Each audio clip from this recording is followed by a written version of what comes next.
Within the past 48 hours, U.S. Democratic presidential hopeful Hillary Clinton took to the stage in Las Vegas for a rally on the very same day of the largest hacking convention in the world, DEF-CON 24, in the same city. Amidst cries of being hacked by the Russian government, the Clinton campaign has been hit by FBI investigations, the resignation of DNC chairperson Debbie Wasserman Schultz, and calls for the imprisonment of Hillary Clinton herself. This all due to the WikiLeaks of thousands of personal emails from Clinton's account, separate to the one she should have been using on U.S. State Department servers. But could there be more that could put the presidential candidate behind bars? I'm Afshan Rattansi. This is Going Underground outside the Ecuadorian embassy in London, where WikiLeaks founder Julian Assange has been arbitrarily detained by the British government for 4 years.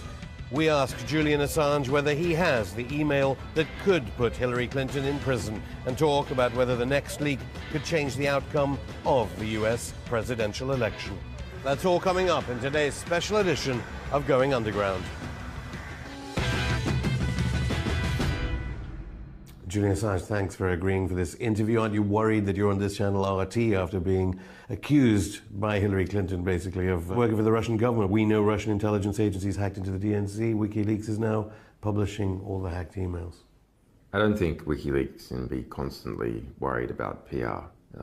I've been called a Mossad agent. It got so bad, in fact, that the ADL, the Anti-Defamation League, had to put out a press release denying that I was a Mossad agent. I'm not sure actually that's particularly helpful.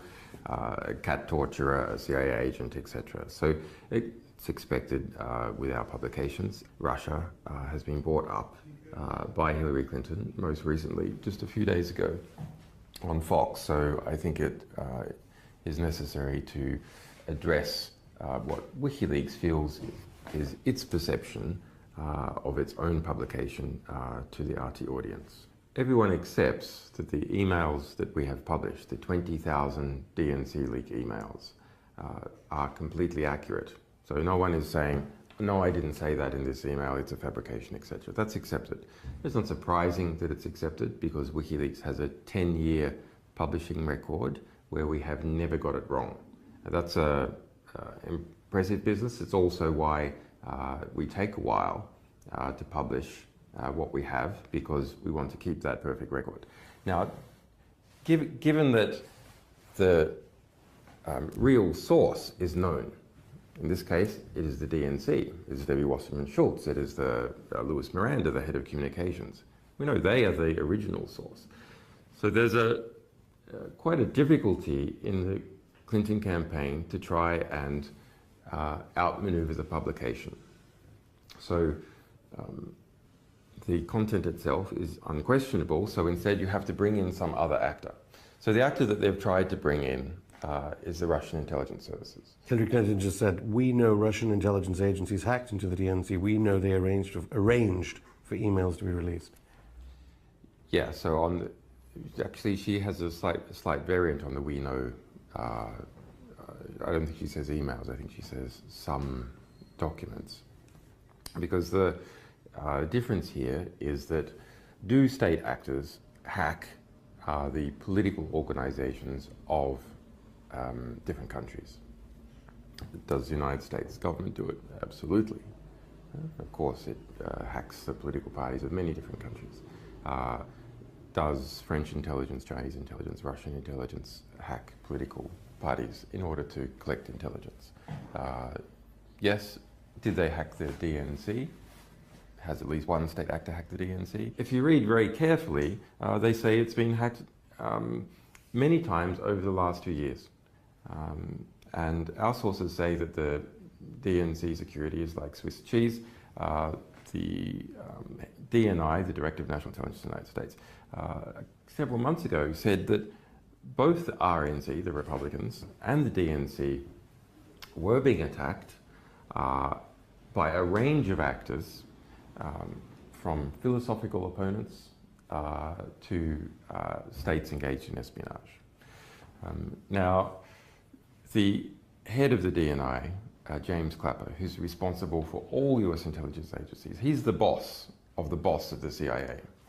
If anyone knows what US intelligence agencies knows, he knows. And on Friday, he had to come out and say that there's a lot of media hyperventilation, that they have no idea as to what motivation is, even if they did know who it was.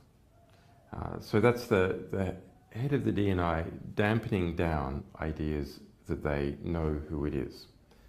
Now, this is a separate question to the release of our emails. So in the US media, there's been a deliberate conflation between DNC leaks, which is what we've been publishing, and DNC hacks of the US Democratic Party, which have occurred over the last 2 years, by their own admission, a number of times. I think this statement by Hillary Clinton on Fox really does need to be tackled because it concerns us directly in our publications. What she is attempting to do is to conflate our publication of pristine emails. No one in the Democratic Party argues that even a single email is not completely valid. It hasn't been done. And the head of the DNC, Debbie Wasserman-Schultz, has rolled as a result. And whatever hacking has occurred of the DNC or other political organizations in the United States by a range of actors. Now, in the middle, we have something which is the publication by other media organizations of information purportedly from the DNC, and it seems to be the case. So that's a series of Word documents and PDFs published by The Hill, by Gorka, by The Smoking Gun. This is a completely separate batch of documents compared to the 20,000 pristine emails that we released. In this batch of documents released by these other media organizations, there are claims that in the metadata there's someone's done a document to PDF conversion, and that in some cases the documents, the language of the computer that was used for that conversion was Russian. Okay, so that's the circumstantial evidence that some Russian was involved, or someone who wanted to make it look like a Russian was involved with these other media organizations. That's not the case for the material that we released. Any Russian connections between Hillary Clinton and Russia? Any Russian connections there? Hillary Clinton has done quite well strategically to try and draw connection between Trump and Russia because she has so many connections of her own. Now, my analysis of Trump and Russia is that there is no substantial connection. Why do I say that? Well, because Trump was trying to invest in Russia before Putin in the 1990s, after Putin, in fact, nearly all the way up to the present moment. And he's had no success. He did not manage to build hotels and so on in Russia. So that shows how insubstantial his contacts are. There's an extremely well-documented pattern of when Hillary Clinton was Secretary of State, those people, companies, governments, who wanted a decision by the Secretary of State in their favor, making large donations to the Clinton Foundation, or in some other cases, business deals with the people around Hillary Clinton. Now, one particular instance is the approval by Secretary Clinton of selling 20% of the US uranium reprocessing rights to a Russian company to be exported to Russia. So at that time, a large donation was made by those Russian interests to the Clinton Foundation. In addition, Clinton's campaign manager, Podesta, was on the board of a company called Juul Unlimited. And Juul Unlimited held some of these rights and received a $35 million investment from Russia. And that's a Russian government company. And also, Russians were on the board also with Podesta. So the kind of email revelations from WikiLeaks reveal that Hillary Clinton is a Kremlin stooge. I wouldn't say Kremlin stooge, but there is a much deeper connection on record with Hillary Clinton and Russia than we are presently aware of with Donald Trump. Well, some journalists would argue that it's actually the subject of the revelations that's more interesting to the American voter about the election, while the media, of course, is fascinated about whether the Kremlin is working with you, whether you work for the Kremlin, basically. No, but it's very, I think it's a genuine question. You should ask the sources of information. The least, however, in the case of WikiLeaks publications. Why do I say that? Well, the principal reason why you want to know the source of some statement is to understand whether it's true or not. It is a big issue in the case of other media organizations who are simply making claims and not publishing original documents. I'll give you an example, a very, very interesting example. I've done some research on the Turkish coup. Okay. Now, it's not spoken about in the West, but within Turkey, the Turkish newspapers are publishing elements of a theory that the United States was directly involved in the coup. The US intelligence backed Fethullah Gulen, who's based in Pennsylvania, as the head of the Gulen cult that has been implicated in the coup. In fact, according to the Turkish government, is the leading actor in the coup. He's wanted by President Erdogan. Yes, and they've put out extradition requests and so on. But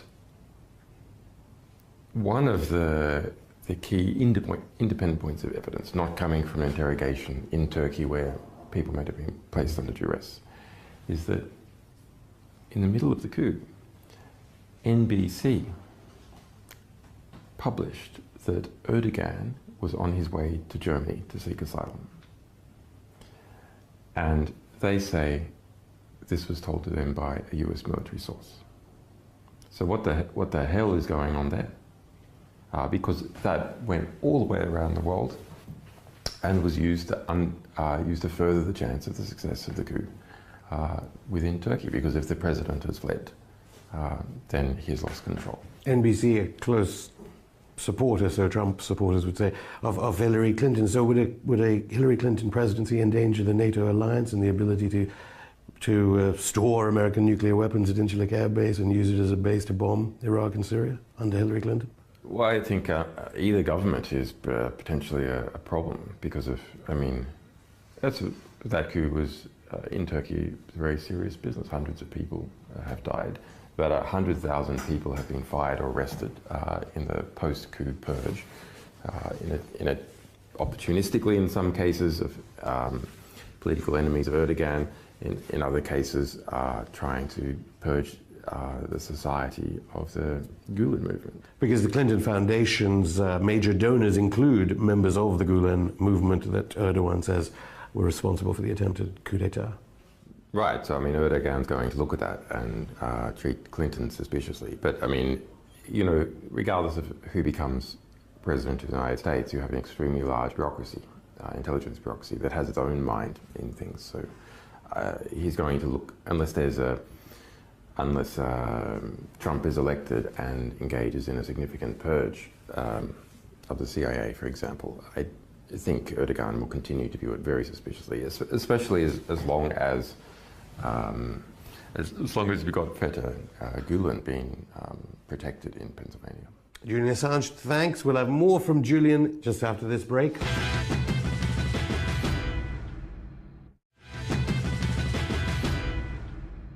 So back to the democratic process in the United States.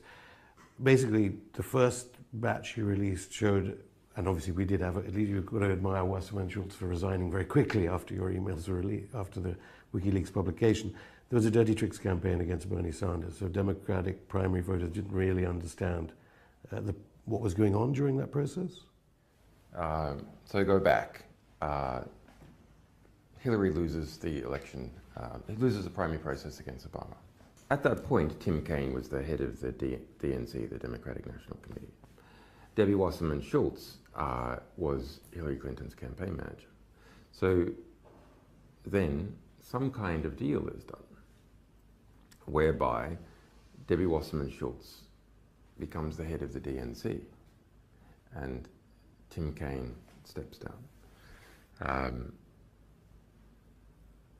Now, if you're Hillary and you're thinking strategically that you're going to run again in 4 years or 8 years, to have your campaign manager as head of the DNC, controller of the, if you like, the regulator who's regulating the nomination competition, is a huge strategic advantage. Okay, so now let's wind forward, and the 20,000 DNC leak emails that we released. Okay, so they're from Debbie Wasserman Schultz, head of the DNC, and 6 other prominent people, finance, communications, and so on.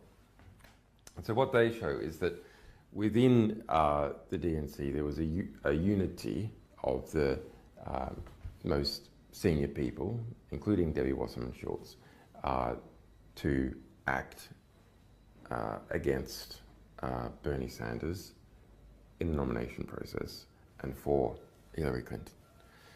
Now, in what particular actions were performed? Well, there's a lot of discussions. There's discussions about we can use a captive reporter and push out the fact that Bernie Sanders might be an atheist and not a Jew, and this is going to cost him in the South. And where MSNBC, on its most influential morning program, Morning Joe, was defending Bernie Sanders, then Debbie Wasserman Schultz called up the president of MSNBC. Amazingly, this is not reported in the US media. It is reported in the US media that they called up Chuck Todd, who's the host of Meet the Press. Okay. Something much more serious is not reported, that Debbie Wasserman Schultz herself personally called up the president of MSNBC to apply pressure in relation to positive coverage about Bernie Sanders on Morning Joe, their big morning TV program. Okay. Then to my mind, what is the most serious from an evidentiary point of view? It is the communications director, Louis Miranda, making an instruction to his staff to pump out a black propaganda story against Bernie Sanders, saying that his supporters were violent, and to put this out in a, quote, unattributable, unquote, manner. Why do I say that is the most serious? Because it is an instruction given through the chain of command to staff. It's not a discussion. It's not any one person calling up another person. And it is to depict Bernie Sanders supporters as violent. So that is not just a critique. That is not just to give Sanders a break here or make things a little bit harder for him there. It is to demonize a Democrat in the eyes of the public. So the Democratic Party demonizing a Democrat in the eyes of the public through covert means. Well, there is no way, presumably, Hillary Clinton can win if there's a link between Hillary Clinton and ISIS-Daesh. Now, I know your WikiLeaks is reviewing all these different emails. You have so many of them, and you need to look at them and who they can damage, who they can't, all sorts of things WikiLeaks does before releasing them. President Obama is now bombing ISIS-Daesh positions in Libya, so it's reported. Did Hillary Clinton use Libya as a conduit to sell arms to ISIS-Daesh in Syria? The US government, at the time that Hillary Clinton was in charge of foreign policy, did use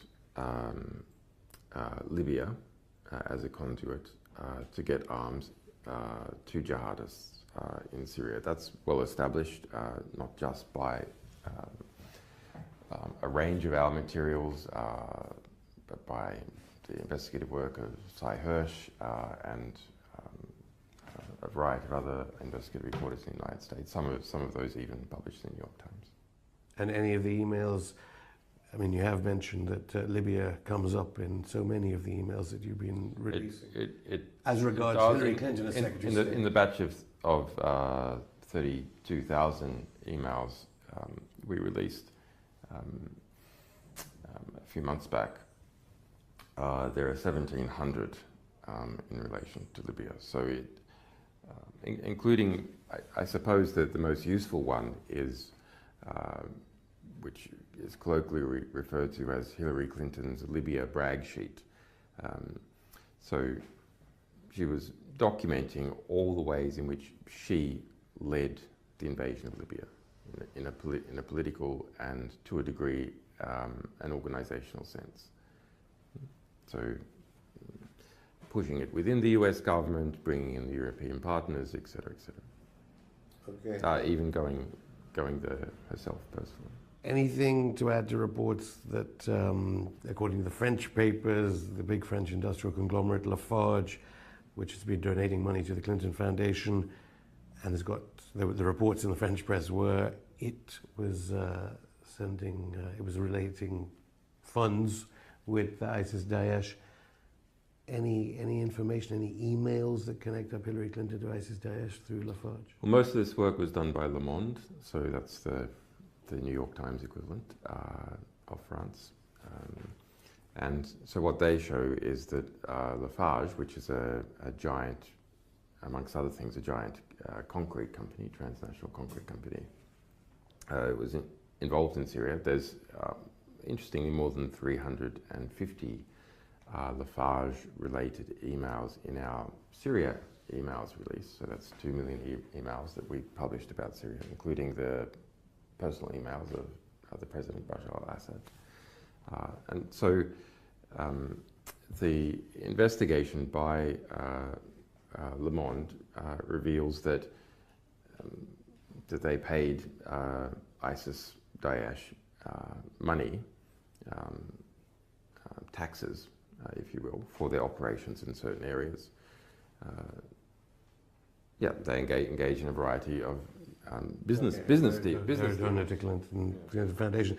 We're waiting. And Hillary Clinton's involvement is that money from Lafarge in 2015 and 2016 went to Hillary Clinton Foundation. So that's recent.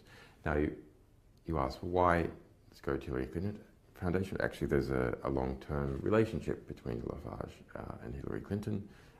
She was a member of the board, for example. Do you expect that, I know you can't comment directly about the pending email releases from WikiLeaks, but do you expect more about the Clinton Foundation? Yes.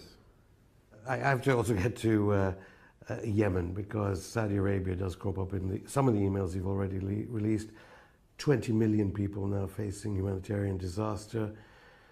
Clinton Foundation mentions there was no mention of the Clinton Foundation at the DNC conference, noticeably, at all, about the good works it does.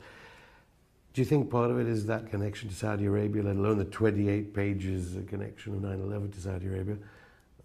What is the connection between Hillary Clinton and Saudi Arabia that certainly got Israel angry? Well, it's extensive.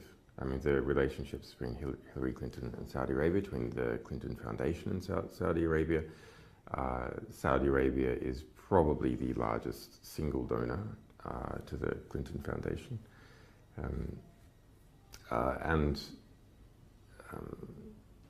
You can see Clinton's arms export policies while she was Secretary of State, favoring extensively Saudi Arabia. Okay, William Binney, the whistleblower who's been on our show, says that the NSA can easily get access to all these emails. So if there is illegality in the pending emails of your release, or malfeasance in the ones you've already released, President Obama could presumably act on it and get Hillary Clinton charged, regardless of whether you're about to release an email, which would mean that James Comey or the FBI would have no alternative but to arrest Hillary Clinton. Well, our view, which we have already stated, is that if the evidence that the FBI has is enough for a grand jury to indict already. That's not hard. It's actually saying that a grand jury will indict a ham sandwich if instructed to do so. Exactly. But, which I'm having, because I have a grand jury myself, against a federal grand jury in Washington, D.C., I'm well aware of what they're like. But The prosecutor has to ask the grand jury to indict. And the prosecutor doesn't ask, the grand jury won't indict.